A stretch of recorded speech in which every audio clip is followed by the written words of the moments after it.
Onde tem cultura, a Vale está. No poder criativo que nasce dos palcos, orquestras, das artes, das ruas e dos museus. Na valorização das diversas identidades brasileiras e na preservação de memórias. É valorizando a cultura que crescemos e evoluímos juntos.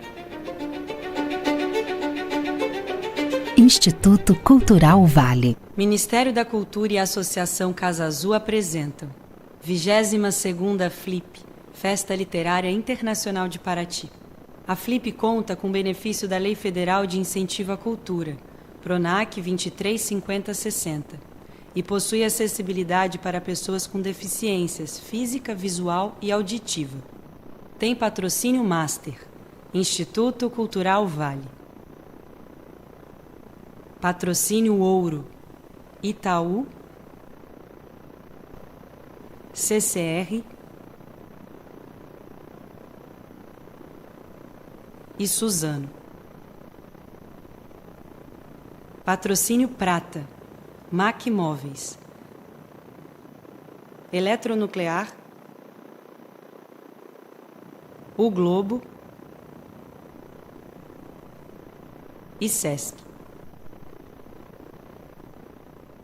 Patrocínio Bronze, Sebrae e Globo Livros. Parceria institucional, Prefeitura de Paraty, Secretaria Estadual de Turismo do Rio de Janeiro e Museu do Território. É uma concepção Associação Casa Azul. Realização, Ministério da Cultura, Governo Federal, Brasil, União e Reconstrução. Obrigada e boa mesa.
Flip, o encontro da literatura com a cidade.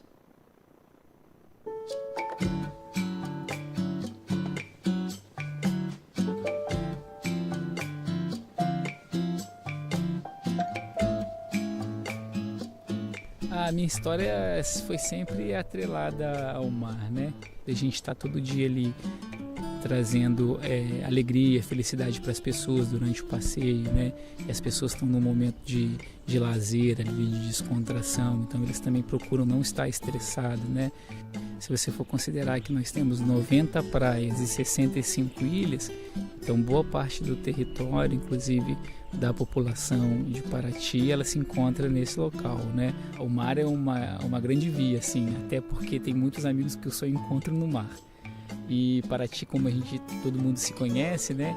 Então, às vezes a gente está na correria do dia a dia, ou passando de moto ou de carro. Hoje em dia, dificilmente a gente anda a pé igual andava antigamente, né? O pessoal tinha mais tempo. Agora, todo mundo, a impressão é que a gente trouxe um pouco isso trouxeram um pouco isso da cidade grande, está todo mundo meio que com pressa. E aí no mar não, né? Então a gente está sempre encontrando os amigos, passa, bate a mão, né? Eu costumo dizer que meu trabalho assim é uma das coisas que eu faço que é mais prazeroso no meu dia a dia, né? Eu fico estressado quando eu não tenho trabalho, mas quando eu preciso sair para o mar, para mim é muito gratificante, é prazeroso, assim.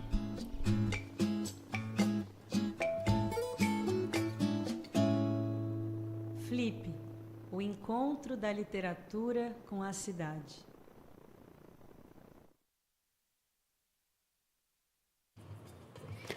Sleeping with the Enemy. Boa noite. Good evening, one and all.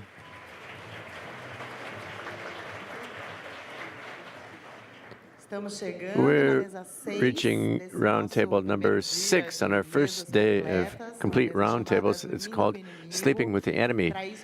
We've invited a philosopher, Belgian philosopher Mark Coeckelbergh, and a bookseller, which is a profession that I mentioned yesterday that's so important for all of us. So it was great to have Danny Caine, who's a bookseller from the United States, who wrote an interesting book that we're going to be talking about.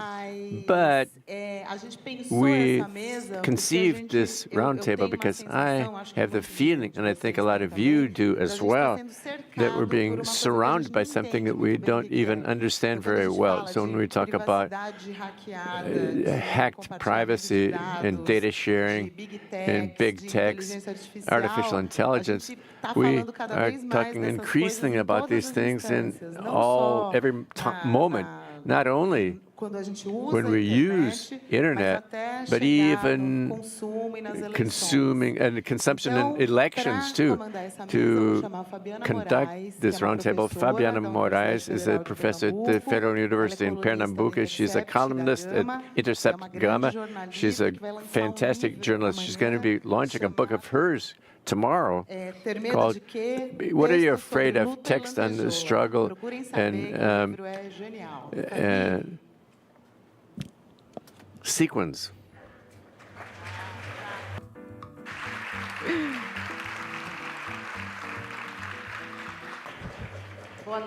Good evening, everyone.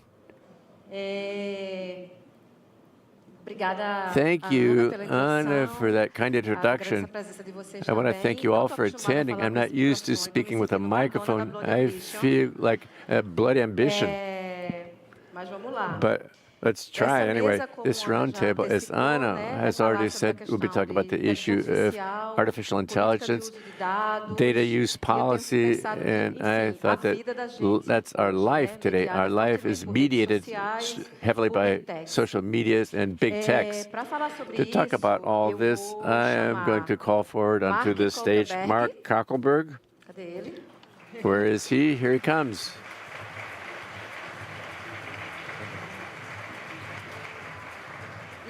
And also Danny Caine. Danny.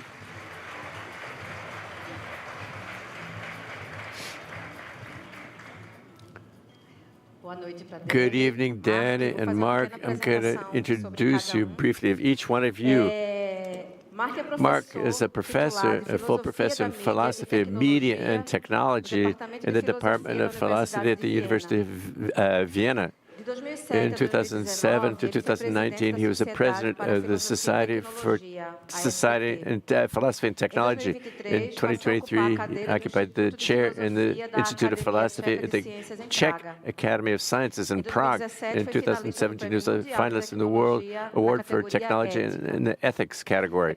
He's a researcher in the World Network and Technology and a member of the high-level expert group in the European Union on Artificial Intelligence. He published more than 15 books in various different articles in the field of philosophy of technology with an emphasis on the relationship between ethics, technology, robotics, and artificial intelligence. His book, AI Ethics, published by Ambu, is translated by Alicia de Souza, Edgar Lia, Matheus Ferreira, and Valdir Delgado. Thank you, Mark, for coming.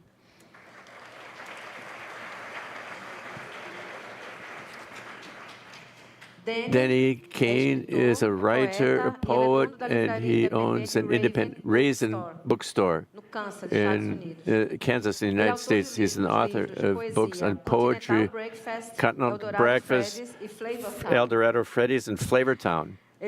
He published Necessary, How to Resist Amazon, and why. The fight for local economies, data privacy, fair label, independent bookstores, and a people-powered culture, where he turns to his years of experience as the owner of a bookstore to expose his reasons by which one should not purchase anything from the Jeff Bezos conglomerate. The author's argument is impassioned. He loves physical bookstores.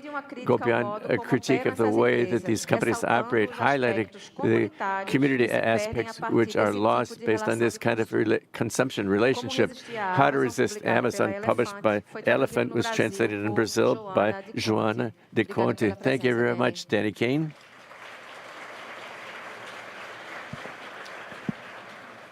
Ele está tendo problema. I'm going to begin with a question which I think permeates the lives of all of the people that inhabit the planet, which is tiredness, fatigue.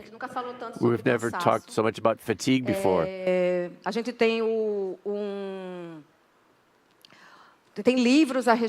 are books about that. Literature today has also attempted to talk a lot about this. And when we're talking about fatigue and tiredness, I'm thinking to myself, in an overburdened life, overloaded, precarious labor, overload of information, and the use of social networks, and the lack of a perspective given our environmental bankruptcy for prospects for the future. So it's a shock of fatigue resulting in a globally fatigued society. I would like to hear both of you concerning that point. And Danny, do you think that this scenario of overloading and fatigue benefits the e-commerce companies, in this case Amazon, specific in the sense of making it a place that is very practical, where it's possible to purchase anything, to solve anything with one click of the finger and think you've solved your problem? In a very fatigued society, this kind of supply is very seductive, isn't it? And for Mark Coeckelbergh, the same for you, this fatigue and lack of prospects for the future, can they facilitate the less ethical production by artificial intelligence, since it's very difficult to keep pace with what is being done? It's very difficult to understand what's being done, so it's better just to simply give in and let it flow. Let's begin with Danny and then Mark. First of all, thank you. I'm really thrilled to be here. I'm falling in love with Parachi in Brazil, I'm absolutely thrilled. I think the question is really interesting, the question of whether everybody's fatigue and anxiety benefits Amazon and its convenience. And I think even beyond Amazon benefiting from the convenience, and when I say Amazon, I mean all big tech. In the US, we call them the big five: Facebook, Google, Apple, Amazon, and I'm forgetting the fifth. But it'll come to me in a couple minutes, and I'll let you know when it does. They don't just benefit from that fatigue. I think they're partly responsible for creating it. If you think about, where does my anxiety come from? A chief source of my anxiety is endless scrolling on social media and seeing all the bad news that's happening in the world. And that feed, the Instagram or the Twitter feed, is designed to keep you locked in that experience, because there's no end to Twitter. You get to the bottom and it refreshes and gives you more tweets, and it's called infinite scrolling, and it's designed to keep you there. And so they're just feeding you this anxiety. Amazon, it's the everything store. They call it the everything store. So there's this impulse to buy everything. Like, I need all of this. For example, like on the front page, or when you buy something on Amazon, you look at the product page, it says, customers who bought this also purchased this. Forcing you, making you feel like you have to make the choice. Like, oh, I'm missing out if I'm not buying this. And so I think there's a lot of things that big tech does to create that anxiety in you and to create a problem that didn't exist and offer itself as the solution. So one way I think that Amazon does that is, like, yes, it's very easy to buy something with one click and get it shipped to you very quickly. But they're not satisfied with just that. They want, in the US, which I heard that it hasn't come here yet, which is great, you should feel lucky. Amazon owns a company called Ring Doorbells. That's a video camera that goes on your front door, and it records everything. You don't have to push the button. It's always recording your front porch. And so if someone comes onto your front porch, you could even get a notification to your phone, like there's a stranger here. And they're creating it so you can, once you get that notification, you can send it to the police department. And all of a sudden, the police have this video of someone who might be up to nothing wrong. They want to listen to you inside your house. They have the Alexa device, the Echo, which is always listening to what you say, and they use that data to sell you things, to train its algorithm to tell you. They recently bought the company Roomba, which makes robotic vacuums. And again, there's data there. They want to see outside your house, they want to listen to you in your house, and they want to know the literal floor plan of your house, because they can get it from the Roomba. And so Amazon, by doing all this, their goal is to be the solution to everything for you. They call themselves the everything store, and it's not an accident. So by creating this anxiety, the big tech companies can then swoop in and offer themselves as a solution to the problem they themselves created. So I absolutely think there's a relation to the rise of the big tech monopolies and the kind of general anxiety in the world, in part because the anxiety in the world is coming from the big tech companies. Mark. Yeah, I absolutely agree with that. First of all, great to be here also. So the power of big tech and also this dynamic of creating the anxiety and then presenting the solution. And for me, what it reminds me of is generally that these new technologies, that they always promise to make things easier for us, but then in fact do the opposite. And I mean, a good example from earlier technologies is email.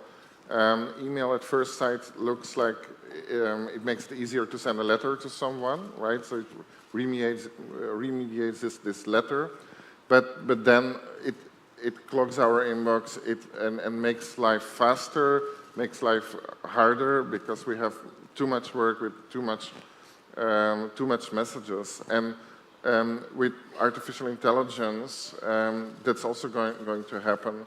So it's presented as something that makes things easier.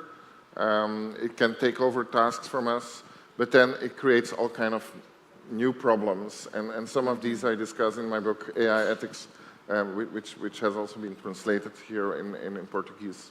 So we have these huge challenges nowadays, ethical, political, created by these technologies, which in the end don't make things easier, but create their own kind of problems. And again, big tech then says, like, but we can solve it. And what is called is techno-solutionism, always the idea that if you have a problem, then technology will solve it. And that's not the case. So we have many problems in our society, including this fatigue, anxiety, and so on, that needs other solutions as well, not just technology, but these are complex social problems, and yeah, technology can make things rather worse than easier.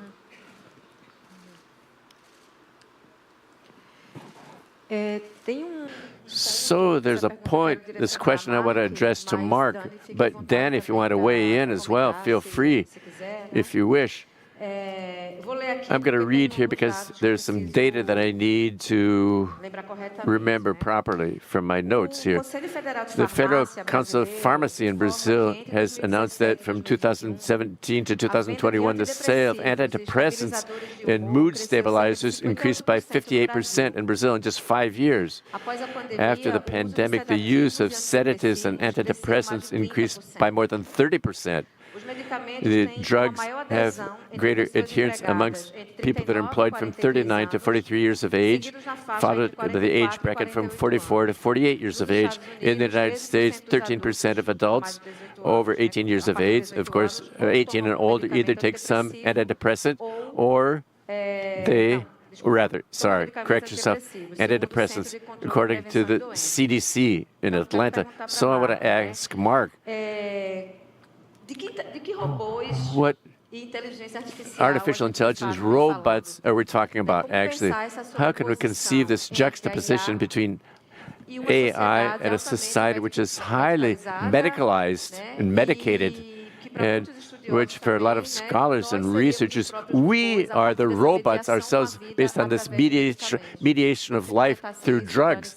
Could you comment on this, Mark? And also, Danny, if you want to weigh in as well. Yeah, I think that this illustrates also, again, this idea that technology is presented as a solution. The ancient Greeks had this word pharmakon. It's kind of technology can also be seen as a kind of drug. And so, of course, this is not going to be the solution, right? And in addition, what you have in society is a lot of people who have some vulnerabilities and problems. And if you add then technology to that, things can go horribly wrong. And with AI, for example, if you have chatbots that create some kind of personal relationship with you, that's okay if you don't have big psychological problems. But if you do, then it could be that the chatbot talks you into suicide even. So there are really serious risks related to having these chatbots creating a kind of personal relation. And again, big tech has an interest in stimulating that. It has an interest in making it seem as if we're talking to a person. They see this as a success, and they see this as a way to get our data and to also get more people to use the technology. But this can create this kind of problems. I will add that Amazon has become a tech monopoly by gobbling up other companies. Like, this is what the big tech companies do, is they, instead of inventing something or having an idea themselves, they wait till a startup has gotten big enough and established enough, and then they just buy it and fire everybody who actually invented it and absorb it into their kind of growing empire. And Amazon has been making moves into pharmaceuticals and medical. It's really clear that they want to be in that space as well. And again, people say that on Amazon, you are not a consumer buying a product, you are the product.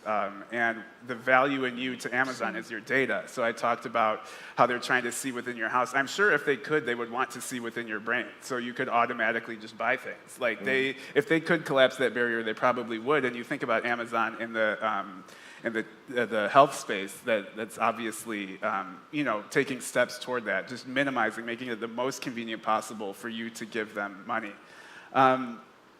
So I'm sorry, I lost my train of thought. I was thinking about the chatbot, and there's a really interesting, in the second edition of the book, which I don't think has been translated, unfortunately, so I'll just tell this story here. There's an artist named Angie Waller who creates, she kind of creates this kind of prankster art about Amazon. And she made a zine called The Man Who Fell in Love with His Alexa. And it's just transcripts. She got her hands on some Alexa data, and it's just transcripts of what people said to their Alexa, arranged in a way that makes it seem like it's a love story between a man and his Alexa. And you building these relationships with your technology. There's a reason the Echo is just like a cute little speaker. They want to. If they could, they would merge with you completely and just have pure, unfettered access to your data. And so I think the question is of post-humanism and technology. I think Mark probably can speak way more to this than I can. But the question of at what point does our use of technology make us beyond human is really interesting and probably a productive discussion to have. But in the hands of big tech, who are just trying to exploit you and use your data to sell you more things, I don't trust them to mediate that discussion because, again, they're just trying to exploit you. Yeah, and I want to add to that, that this exploitation is really an exploitation of these kind of vulnerabilities and these insecurities that we have. And in another book, Self-Improvement, I argue that there is this whole industry that tries to sell us books, workshops, and courses, and so on, that that feed on the problems that we have. But these problems are also created by the same system. So you have this loop, which is creating profit for big tech, but which isn't really helping us because we have this kind of commercialized form of self-improvement rather than, what I would call real self-improvement based on wisdom that we can learn from traditions. Eu não sei se isso já chegou nos Estados Unidos. I don't know if it has reached the US and Europe, but some people are going into therapy with ChatGPT. I don't know if you've heard of it, but some people are doing therapy like with ChatGPT, which is an issue. And well, I have another question here for you, Danny. No seu livro você In fala your sobre a book, impossibilidade you de talk about competir com os the preços baixos impossibility dos to livros compete with the vendidos low pela prices Amazon. of books sold by Amazon. Uma vez que ela não precisa ganhar dinheiro Once it does not com os need to exemplares earn vendidos. money Os with livros não, você the escreve, os units livros não são sold, negócio you da write Amazon, that the são dados. books are not an Amazon business, they are only data. E o preço é de fato a And the desculpa que eu mais price ouço dos is meus amigos actually toda the vez que eu falo excuse sobre como a empresa I destrói hear from my pequenos friends every time I comércios. say that this company Para is além de destroying livrarias, né? small A questão shops, é que muitas especially dessas bookstores. pessoas conhecem os But the efeitos issue is that negativos many da of those Amazon. people, they São know about amantes the dos negative livros. effects of Amazon. Muitas They delas são are do book campo lovers. Many progressista. of them are from the E podem progressive pagar side pouco mais of caro society, and pela they compra desses can pay a livros. little bit more for Eu estou those falando books, inclusive de to nós purchase aqui, those muitas books. And I vezes, am né? speaking of Então, us assim, here vamos many desinstalar times, a Amazon, pelo all amor of de us. Deus, So hoje. let's please uninstall O Amazon, aplicativo. the Amazon Eu app. queria saber I would like to como é que know você from percebe esse you, movimento, how do né? you Mesmo see entre this pessoas que são movement, amantes even among de people who livros, love uma books, certa resistência e essa questão a também certain do valor. resistance and also the aspect of E como é que você value. pensa se há uma And reversibilidade de how do you cenário, uma think vez there que is mesmo essas a pessoas amantes dos possibility livros of acabam reverse the também scenario if sendo many clientes times dessa big tech? many of those book lovers, they end up being customers of this big tech?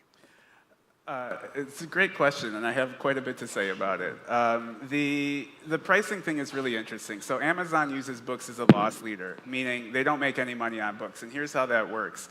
Often Amazon will sell a recent bestseller at 50 to 60% off. I own a bookstore in the United States. I do the ordering. When I buy a book from a publisher, my wholesale discount is 46%. And that additional 44 is, so that's the 46%. That's the price of the book where I have to pay rent, I have to pay my employees, I have to I have to pay for everything. We have cats, so that pays for the cat food too. So if the discount of a book is 46% and Amazon is selling it for 60% off, they're losing 16% of that price. If I tried to do that in my book, I calculated it for the book. If I sold every book at 50% off, the bookstore would last a week, and then it would have to close, or something like that, roughly. But Amazon is fine. Amazon doesn't need to make money on books. They make money on Amazon Web Services. They make money on the exorbitant fees that people pay to sell on Amazon Marketplace, which can exceed 40% of a purchase price just for the right to sell on Amazon Marketplace and advertise your product so it gets high up enough in the search results that someone will actually buy it. So, I mean, obviously, this has the effect. Oh, and their goal in selling you that book, the reason why they're able to sell it and they want to sell it for less money is because now they have your data. They can get you to sign up for a Prime account and they can get their hooks into you and collect all that data for you to sell you more stuff. That's worth way more than the actual sale of the book itself. So the obvious effect of this is consolidating of the marketplace by closing their competitors. All independent bookstores and many larger bookstores can't compete with those prices, and so they're forcing us out of the market. I think the other arguably more important damage that causes is it devalues the book itself. If you sell enough books for 50% off, people are going to think the actual value of a book is 50% off. It's very expensive. You think about how many people work on a book. It's the Amazon book, it took me 2 years to write. Mark has spent years on books. That alone should tell you that, we need to be compensated for all the work we did to write a book, but so do the editors, the designers, the people who pack the books in the warehouses. It's really dangerous to devalue the price of books. But Amazon is so big and so dominant, and they sell their books for so cheap that, in general, in America, people think that books are just worth less. And the same goes for ebooks, which, Amazon is really determined to keep its, I can't do the currency conversion in my head, but $9.99. They've kept that price there for years, in spite of the objections of publishers and in spite of inflation or whatever else. So you have a book that's devalued, and that's what we have to fight against. And I think one way, that's in part one of the reasons I wrote the book is as a resource for these conversations. In bookstores, in America especially, every bookseller has to be prepared to have the Amazon discussion. Meaning, like, why should I buy this here? I can get it for 40% off on Amazon. If you're a bookseller, you have to have an answer for that. So in writing the book, I hoped to provide a resource that the booksellers could just hand. Like, I can give you this answer, but this guy spent 2 years writing about it, so you can, read about it. And Please. A well-reasoned argument. But I do think those conversations are really powerful. I think one-on-one conversations in a space, in a relaxed and safe space, is a great way to change someone's mind. I could yell at people from my Instagram account all day long and be like, shame on you, stop buying from Amazon, cancel your Prime account, otherwise I hate you and you are dead to me. That's not going to convince anybody. You're not going to win an argument by making your opponent feel ashamed. And so what you do is you have this discussion.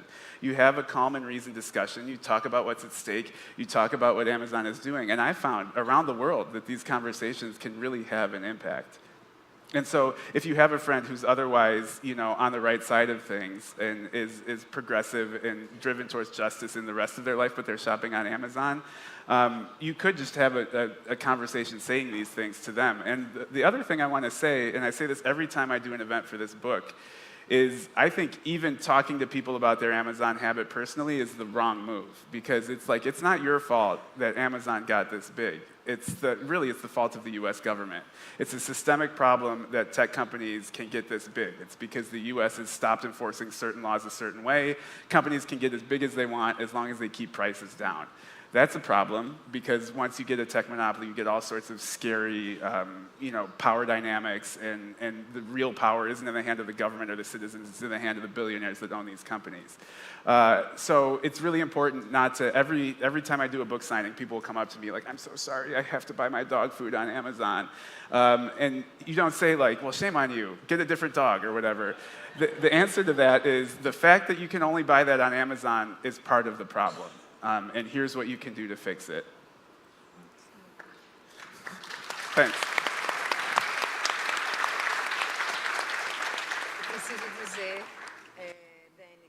I need to say, Danny, that I canceled my Prime subscription and I uninstalled it because of you, and it's working. It's working. It's over. I'm not going to complain if you do cancel your Amazon Prime account, but I'm just not going to yell at you if you haven't yet. Eu cancelei.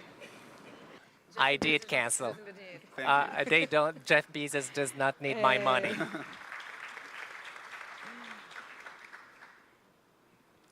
Uma pergunta para There's a question Mark here e para Dani também. from Mark and Danny. Tem a ver com o que Dani já It falou is logo no início da a little bit conversa da related gente. to what we were Desculpa, talking in the só uma beginning of coisa our que eu esqueci de conversation. falar, Just né? one thing that I As forgot to pessoas mention. podem mandar You perguntas can também send pra questions Mark, pra Dani, in quem também tá writing, ouvindo okay? aqui, And those who também are pode enviar. listening to us outside of Faça as this perguntas aqui. room, you can also send your questions, okay? They will be delivered to me.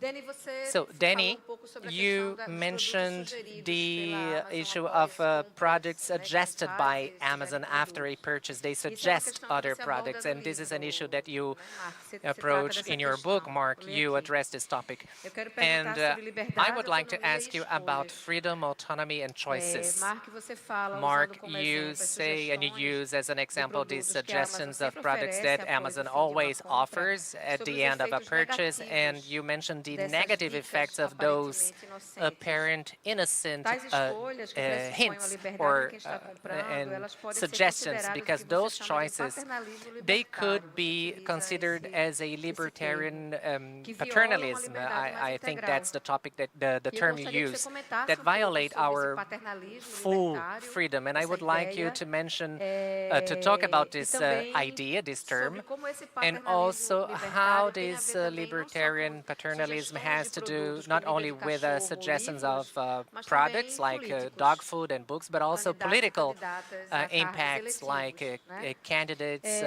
E Dani, eu queria to também te any ouvir sobre isso. government E position. que And você also, ouvir Danny, I would like sobre o to que é que as livrarias listen what you físicas have to say estão about fazendo, né? what Que estratégias physical elas vêm bookshops are doing, realizando what are the também strategies they para are conseguir using to be able not only to keep, but also to attract new customers in the midst of those big tech strategies? And then Mark and Daniel, please. Okay, yeah, just very briefly to pick up on the previous topic, I think a problem that's also really going to impact the book market and authors is that LLMs, large language models, can write text, right? And so there will be much more, not only fake videos, but also fake books. And so this is going to impact the market. And the question is like how, you know, when these technologies, when they are used to copy-paste from other work, basically, it's not copy-paste, it's a different technology, but in the end, the work of authors is used. How are they going to be compensated? So that's also an important topic. Then this libertarian paternalism, and it's a way to characterize nudging. And so what happens is that online, Amazon, for example, gives these recommendations. For example, when you buy Danny's book, it might say, you know, why don't you also have a look at Mark Coeckelbergh's books, right? And vice versa. This is, yeah, it's less innocent than it sounds, because what it does is that it undermines your autonomy. It gives you the impression that you have freedom and autonomy because you can choose, but this freedom to choose is influenced by influencing the kind of choices that you have. So you're basically being manipulated, like sort of under the radar of your consciousness. And this is, I think, a problem for consumers. It's also a problem in politics, that with AI we can now really target individual voters and manipulate their behavior, again, not by respecting their autonomy as, you know, free people who can make up their own mind, but rather influencing their choices, the environment in which they make those choices. So if we don't do anything about this, then we will have massive use of these tools of manipulation. And you know, that's across private and public sectors. Also governments can use it. So we have to really watch out for this kind of recommender systems and what they can do to us. I totally agree, and I love the term libertarian paternalism.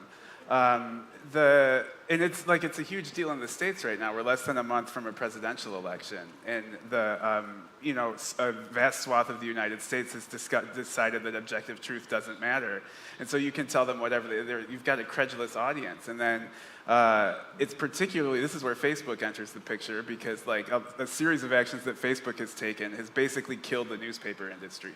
So at least in the States. So where you once could gather objective facts and make up your own mind, now all you can gather is whatever Mark Zuckerberg and his algorithms decides will get the most clicks, which is clearly a decrease in the trustworthiness and the reliability of data. So how do we fight back against this via the independent bookstore model? First, I think it's what we put on the shelves. I say, in my second book, How to Defend Bookstores and Why, or How to Protect Bookstores and Why, I argue that like everything about a bookstore is political, like what books you buy, who works there, what you put on the shelf, and what's on the shelf in relation to each other. Those are all political choices. And I don't say that in a negative way. I say that to say there's an immense power in a bookstore to have a point of view, to make the world a better place, you know, in some ways to do a small part in protecting democracy. And so that's the first step. It's just like a question of, like, Mark's book would get prime placement in our bookstore. Melania Trump's new memoir, probably not. And so then going along from there, in terms of books themselves, this algorithm of like people who bought this should, like, I wish the algorithm on my Amazon page said you should buy Mark's book. I don't think it's that good. I don't think it actually, like, the algorithm or artificial intelligence or whatever is running these algorithms cannot beat a human independent bookseller in recommending you a book. And I think that's a benefit for human booksellers. And again, it's kind of a one by one. conversation-based thing. But every time you make a successful book recommendation, you're creating a relationship. That person's going to come back and say, okay, what else? Or, okay, that bookstore has really cool stuff. And so that, in combination with what you curate and making sure to bring in a lot of small independent presses like Elefante, who published me here, shout out Elefante,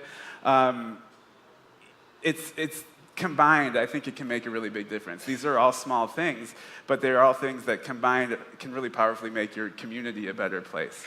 Does that answer your question? Okay, yes. Great, thanks.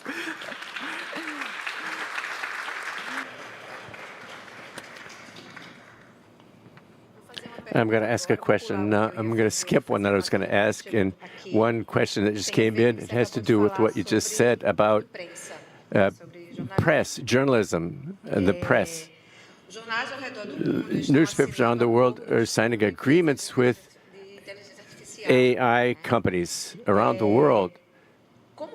How about the issue of copyright with regard to that? Would you have media groups signing contracts with these AI companies? Mark and Danny, could you comment on that? Yeah, so I'm mainly interested in these copyright issues that come from the fact that LLMs produce text, right? So suddenly the question is like, okay, well, you know, to whom does this text belong?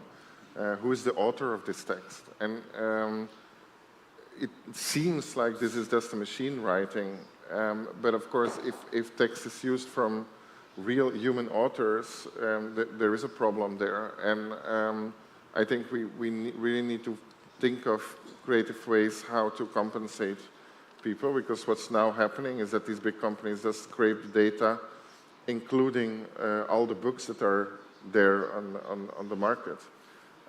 So yeah, we need to find a way to force them to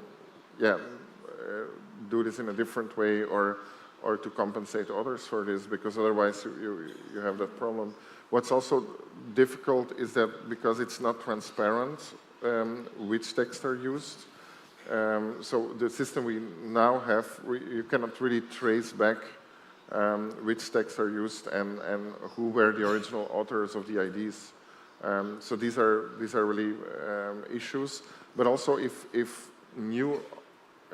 human authors use these technologies, the danger, I think, is that we get in a kind of loop where always the same kind of material is used, and that becomes more difficult for new ideas to take root.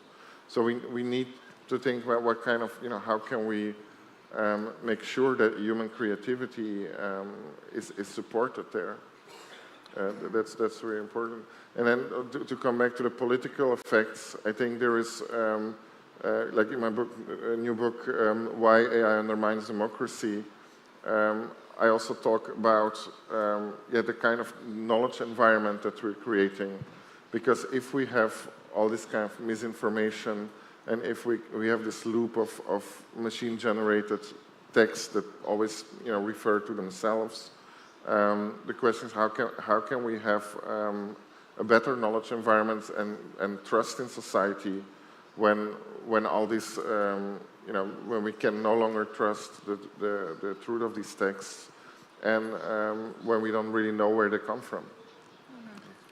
I think that, I love that. It's really interesting, the idea that a large language model isn't capable of producing an actually new idea because it's just trained on, you feed it all this stuff that already exists. I also think this ties into the argument that big tech is decreasing the quality of things like journalism and news. There's a great author named Cory Doctorow who does a lot of work in this space, in the anti-big tech space. He has a term for it. I hope I don't get in trouble for saying this, and I'll be interested to see how they translate it. Enshittification.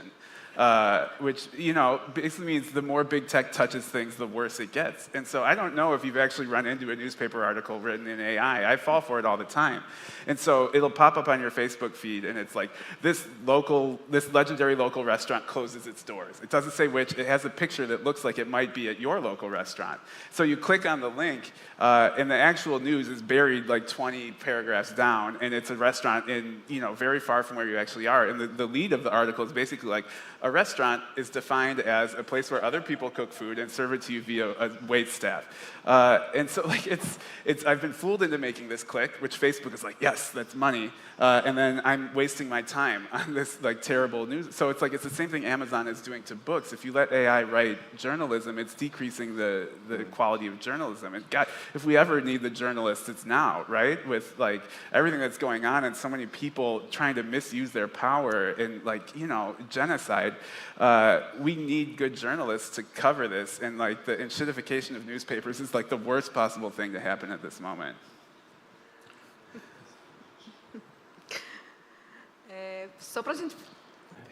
Just to think about some propositional issues. Is there some country today which has some kind of model? I'm thinking here of government policies with regard to AI, like regulation of AI, that you think would be interesting? Some country that's doing something good in, or some kind of proposal that you're familiar with, which you think would be interesting in relation to regulation of AI? Yeah, so I don't want to say that that Europe is doing everything good, but there's some regulation in Europe now, the AI Act, which puts some limits in place, and it's based on the idea that AI systems can have a certain level of risk, that some are more risky than others, and the more risky it is, the more you have to prove as a company that your AI is safe, that it accords to some ethical principles. So you have to assess it, and you have to show that it's not so bad. And I think that kind of regulation in general is not only needed there, of course. AI is a worldwide thing. It doesn't know borders. So what it means is that different countries need to think about this and are already thinking about it, but don't maybe have already this kind of comprehensive regulation. And also what it, for me, means is that I don't think every country should invent the wheel. I think we should collaborate internationally and preferably supranational, in the sense that we need some kind of global governance of AI, because it's a global problem. Just like we have other global problems like climate change, we really need to collaborate. Otherwise, it's not going to work if one country, does a lot, has, for example, a lot of environmental laws or has a lot of AI regulation, but some other countries don't have that, even if they're the biggest polluters, the biggest producers also of technology. I'm sorry to have to look to you, coming from the US, but yeah. So this kind of problems, I think we can deal with only if we have this international framework, because, for example, US or China is not alone going to do this in a good way. I think we need to kind of make agreements that also globally we have some minimum ethical requirements for AI systems.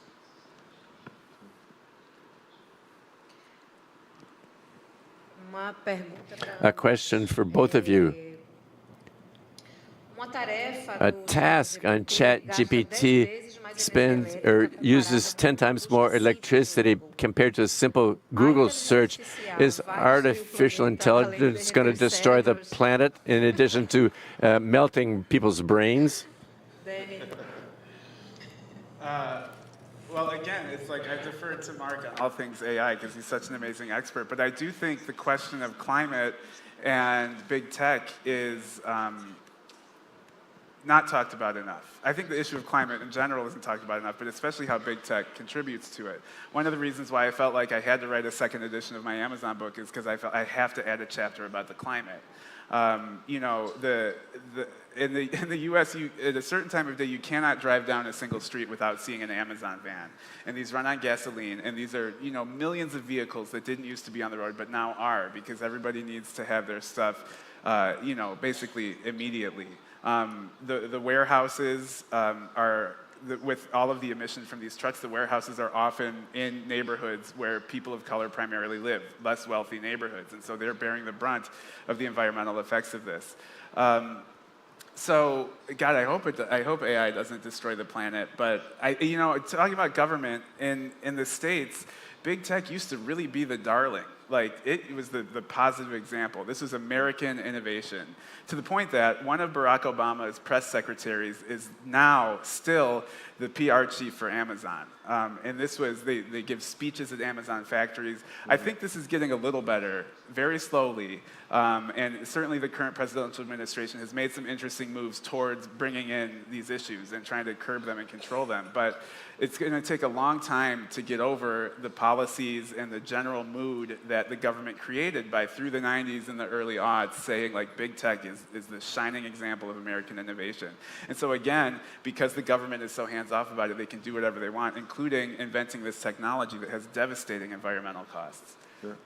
Yeah, so there are these huge costs, right? So it's not only the training of the models, but also generally these data centers that are needed for all our digital technologies. I mean, when we're talking about books, for example, a lot of books are now online readable, right? Which is sometimes a good thing because it also makes books accessible to maybe a wider audience. But at the same time, all this stuff is up in the cloud and has some kind of real environmental cost, material cost. This metaphor of cloud, it always sounds like computing is very clean and is something very immaterial, but in fact, as we know now, also through books like Kate Crawford's, for example, is that there is this infrastructure needed for it and that there are these environmental consequences. So we need to do something about it. I mean, I don't think that AI should be blamed for everything and that AI alone is like the big problem when it comes to environmental issues. I think there are many more polluters than AI companies.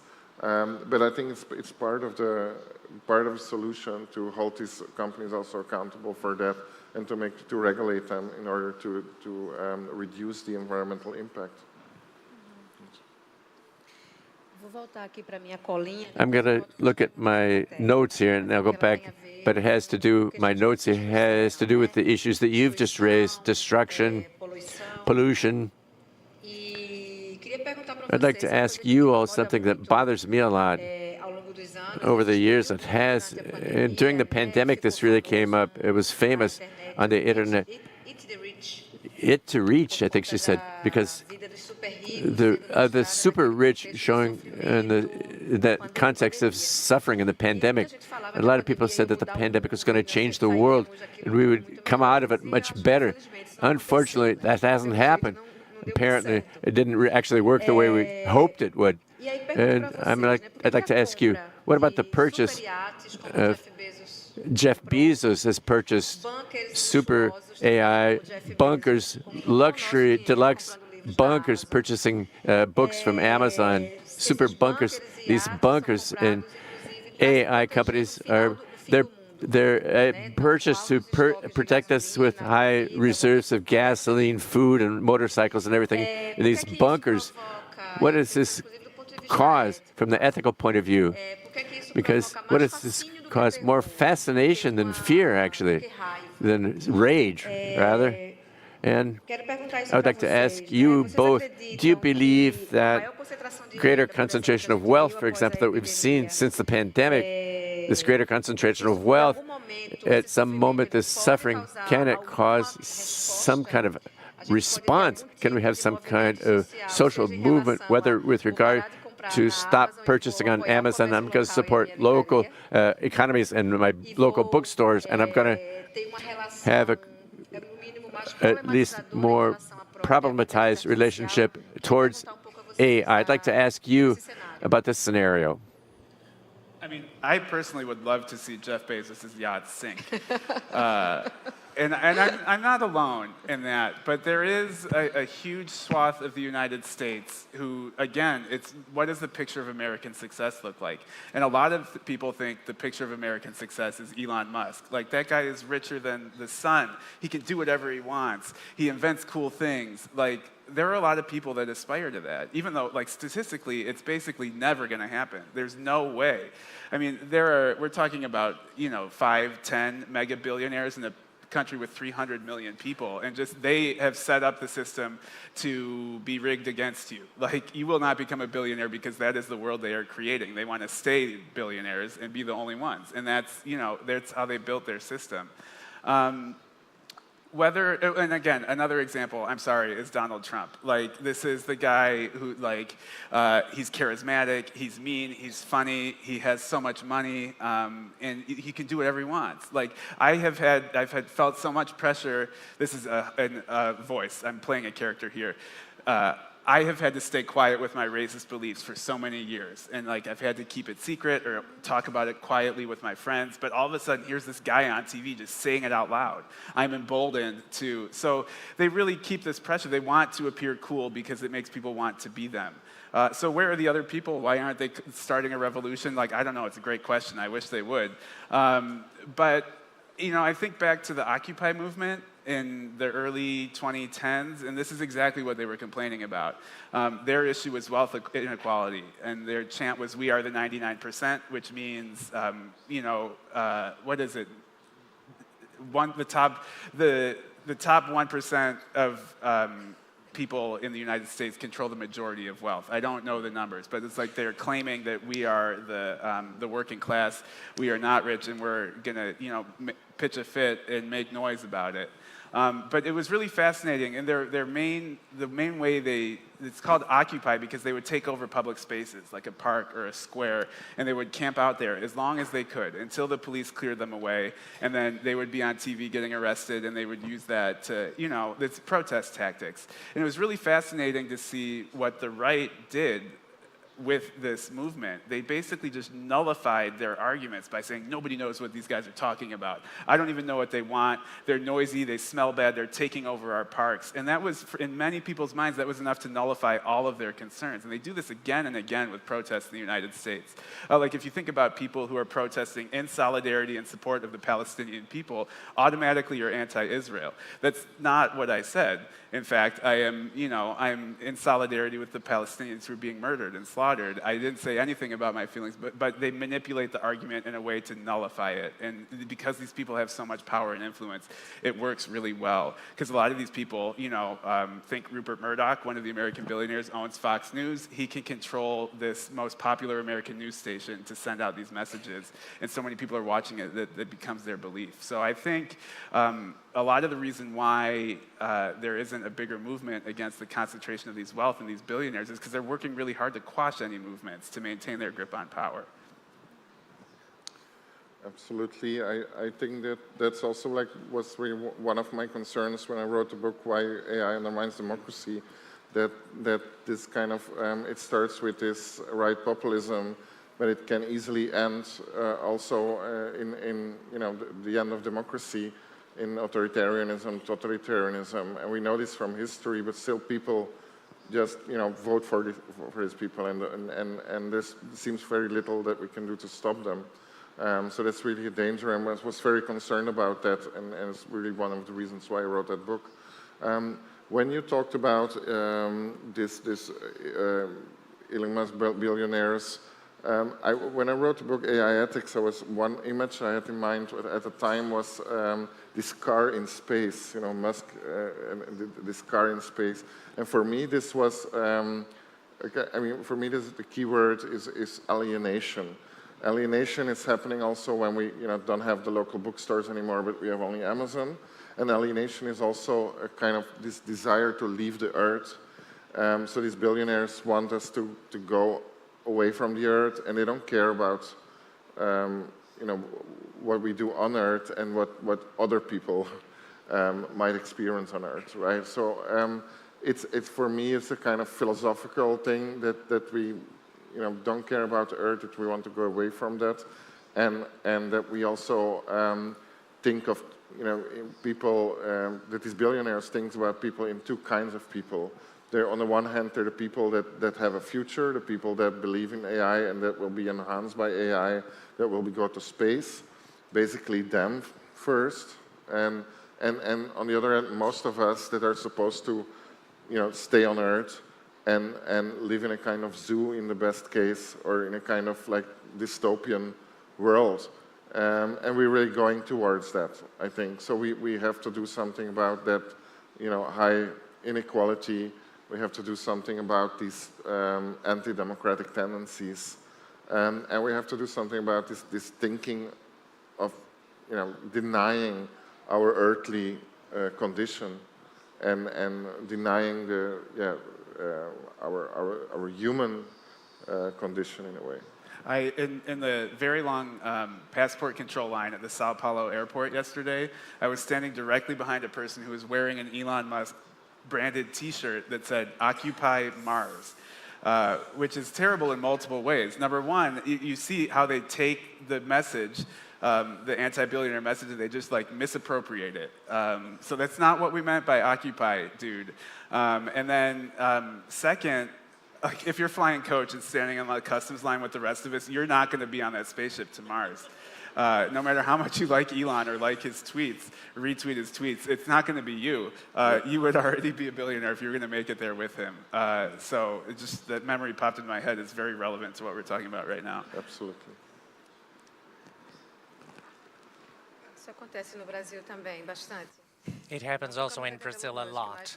Those T-shirts with political messages and messages from entrepreneurs. Danny, there is a question for you. A little bit long, but let me try.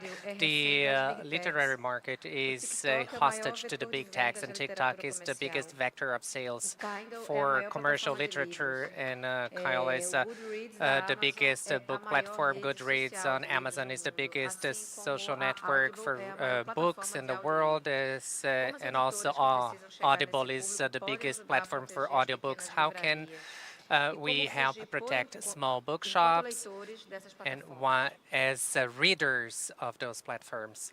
It's a great question. I think a lot of the danger in Amazon's ability to control the market is because of its size. Like, this is why monopolies are bad, because these companies get so big that everyone else in the industry has to defer to them. So everything from, there's an ideal book length, there's an ideal book size, there's an ideal book cover that does the best on Amazon, and people are designing towards that. And no single company should have an entire industry in a chokehold. Like, I'm not really a capitalist, but like, even capitalism is based on competition. And if there's only one company that you cannot compete with, that's a failure of an economic system. And it makes it really hard for anybody who is not working at Amazon or shopping at Amazon or doesn't want to.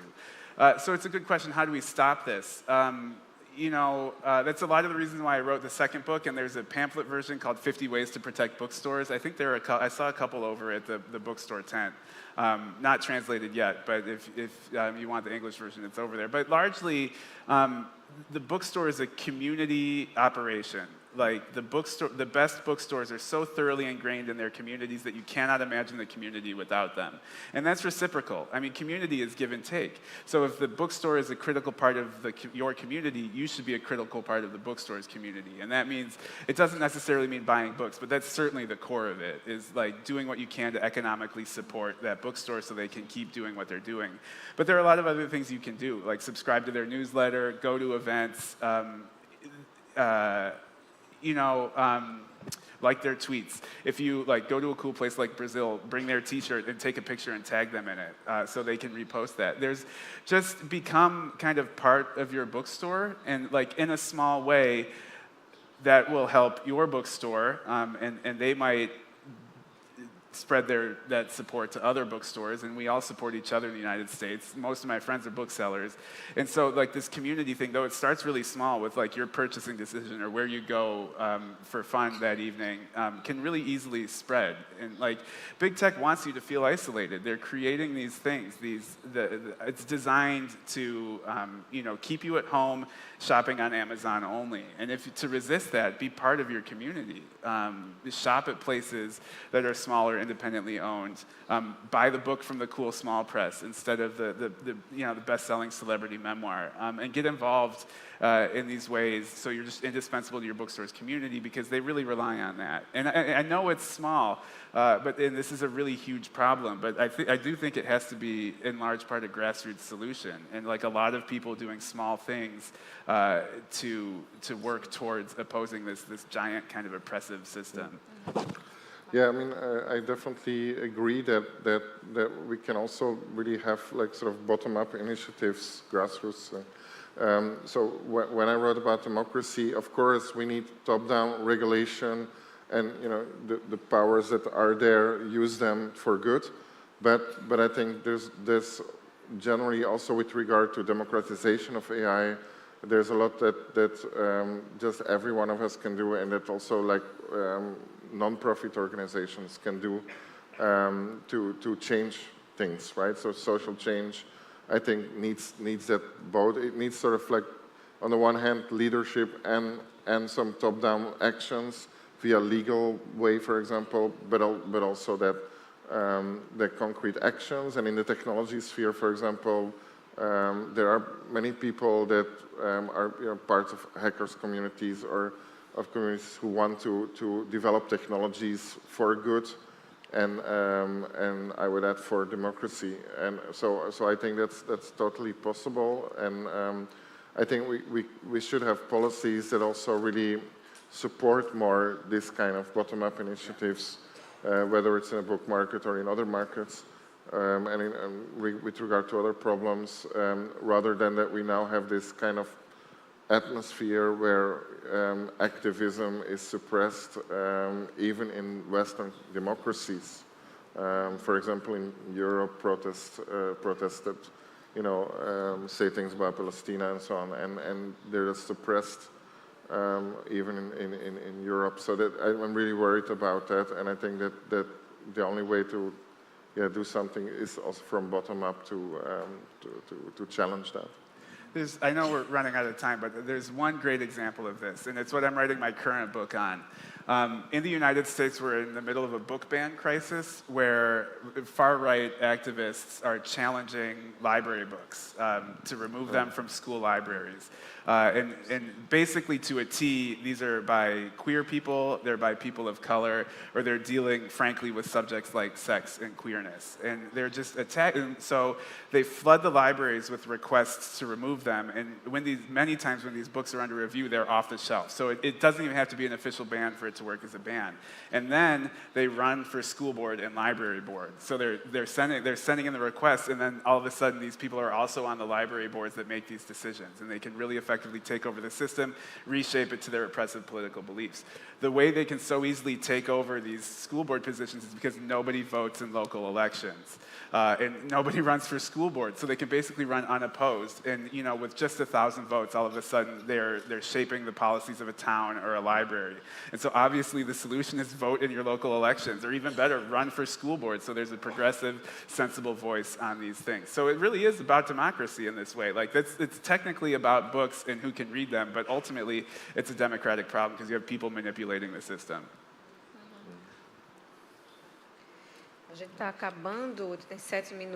So we have only 7 minutes left, but you can see the number of questions I have in my hand, and it won't be possible to ask all of them. But I have a question here for both of you regarding the data protection issue. Vou interagir com ela. Anna, I am also going to add something. So the question is, regarding data protection, how do you consider that this affects the life of young people? What's the impact or influence of data protection for the creation of autonomy and formation of character, personality? And I would like to take from there, you were saying that changes start from at the bottom, with the presence of people in the streets, a physical presence, let's say, not only virtual, even though a virtual presence is also important, of course. So, is that issue of autonomy regarding the young people, aren't we forming a more accommodated or generation, this generation that remains at home and I can buy on Amazon? They are already suggesting this product. There is, let's say, the opposite of encouragement to an autonomy. I mean, that's certainly a danger that technology promotes this.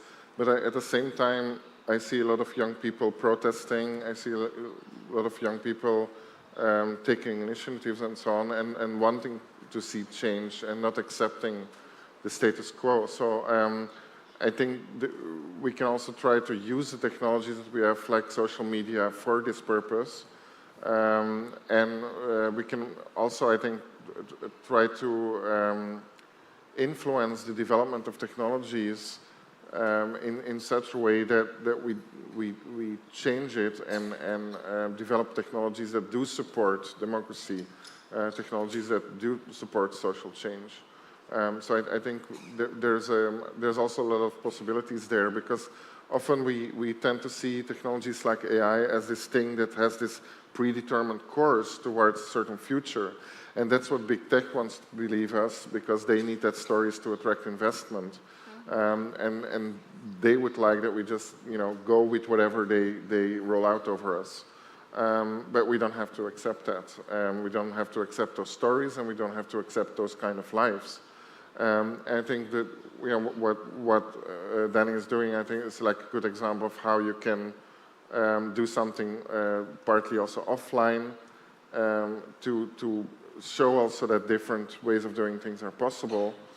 And next to that, if we could force the tech development to become more democratic and ethical, if we force that they correspond to values that we think are important, rather than just supporting those billionaires, then that is also a good direction. I think we need to work on both sides. I think we need also, as more humanistic people, try to influence the tech development itself. And influence can also mean doing things yourself and supporting what's already there, what's already being done in tech communities that do not conform to the mainstream. So that's also like a good direction, I think. I think I'll just add that I worry that a lot of social media native people, like young people who have grown up in a world where there was no such thing as no social media, I worry that you say you have no privacy anymore, and they're like, I don't care. I don't care what TikTok does with my data. I see all this cool stuff. I see a teenage girl in tears over this romantasy book, and I want to buy it, and that's a satisfying interaction for me. And what TikTok does with my data is of no importance to me. So I think, again, it's important to have conversations about the risk of a world without privacy, and to make sure that we're getting that message to the social media generations. But again, I think this is a great place for a bookstore, because being a third place in a community, a place where people gather physically and have access to information that's not mediated by big tech, is crucially important, especially for the pandemic generation, where loneliness and depression were such an important issue. To bring people back into this space, this positive, pro-intellectual space where you have access to actual good information and art, is just crucial. It's vital, because again, what Amazon wants is just for you to stay home and give them all your data. So yeah, again, to fight back against that, like, come to a literary festival, be in the world, meet people, have authentic human interactions. It's a great idea to have this kind of festivals. Yeah.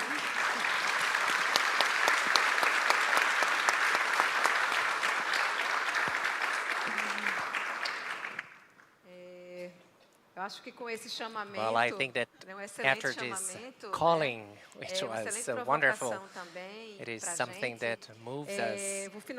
And I am going to wrap up our conversation. I would like to thank very much Mark and Danny for their presence and interaction. This is a conversation that does not end here, okay? But the issue of democracy is crucial in this conversation.